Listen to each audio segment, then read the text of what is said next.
बुलढाणा जिल्ह्यातील चिखली आगारातील एसटी बसेसची दुरावस्था समोर आली आहे। एका बसची समोरील काच तब्बल 4 महिन्यांपासून तडकली असून अशा अवस्थेत चालक बस चालवत आहेत।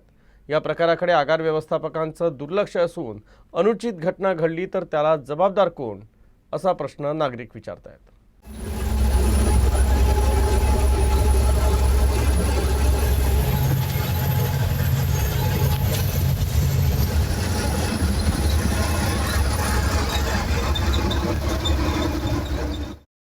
चिखली ते त्र्यंबकेश्वर या 400 किलोमीटरपेक्षा जास्त अंतर चालणाऱ्या एसटी बसची ही अवस्था आहे।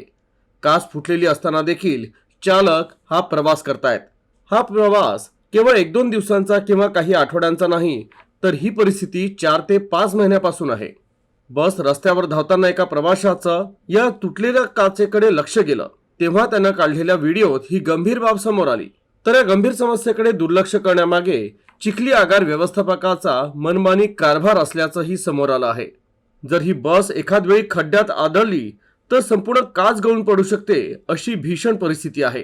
तर अशा स्थितीत एखादा अपघात घडला तर दोष कुणाचा, हा प्रश्न प्रवाशांमध्ये निर्माण झाला आहे।